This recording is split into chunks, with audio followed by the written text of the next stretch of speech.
Custom made wrestling figures? How do you make them?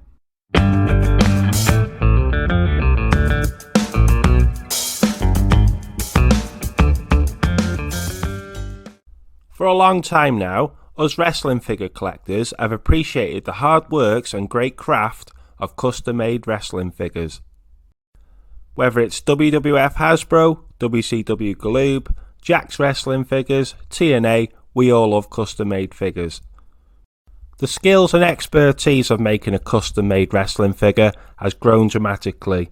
Some of the things we are seeing now are absolutely phenomenal and off the radar. A wrestling group that I am in, which is like-minded wrestling fans who love to collect WWF wrestling figures, have come up with the idea to create your own custom made wrestling figure. So with this video I will show you my process of what I made, and I hope you enjoy it too. If you're looking to pick up the hobby, I hope you pick up some new tips and skills, and above all I hope you enjoy the video too. Before that, don't forget to hit the like, share and subscribe button. Here we go with the video. The first thing you will need is a wrestling figure, or parts of a wrestling figure for that. Here I'm going to start with a Honky Tonk Man, and you can see his right foot is pretty much missing. I picked Honky Tonk Man up off eBay and it cost me £4. I wouldn't recommend you chopping up your best 1, 2, 3 kid wrestling figure, Adam Bomb. Save your best figures for your collection. Now the fun begins. So you could pick up a carving knife set, which are quite expensive, but for me I went with the old trusted Stanley knife. Do be careful with this, always cut away from you and do it in a safe area. Also keep away from kids and don't be a dickhead with it. This was ideal to chop away Honky Tonk Man's quiff, some of the music notes and other little bits and pieces. It made life easier and it saved a hell of a lot of work on the sandpapering. The next steps I did was to purchase sandpaper, so I went for 2 forms, that was a rough and the smooth, and then with that I was simply just sanding down the music notes of Honky Tonk Man and any other rough edges and bits too. After sanding down the music notes and the rough edges, the next thing I would purchase is green stuff. No, not this slime, it's called Needetite. It is used by many custom makers and it is popular for the game Warhammer. I recommend you purchase that, and it's great for moulding, fixing little extra bits on and correcting and shaping your wrestling figure. After that you could see now that things are beginning to take shape. I've moulded a little bit extra onto the legs to make them smoother.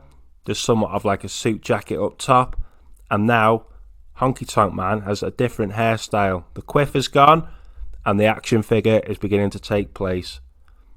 After this I did say I'd give it another quick sanding down to smoothing out the edges again.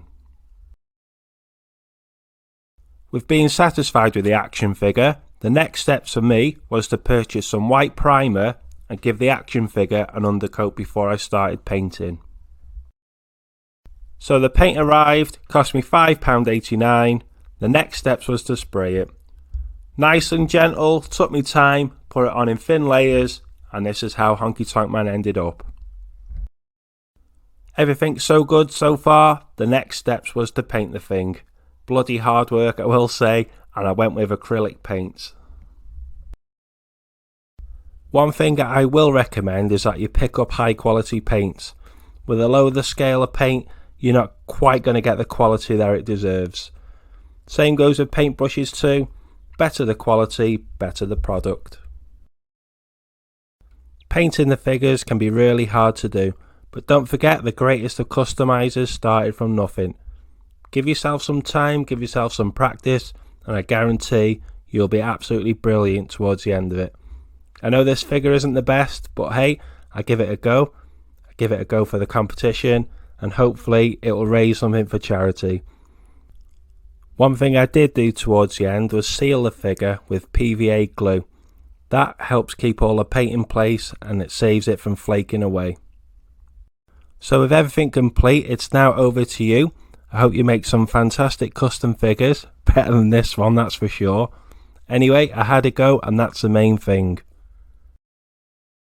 I know the figure isn't amazing, but hey, that's my custom-made effort for the HWO Figure Friday competition. There is better figures out there. I hope you take up the hobby, and I hope you start smashing it out pretty soon. Anyway, stick around, there's more videos coming, plenty of retro wrestling stuff. Hit the like, share and subscribe, and goodbye for now.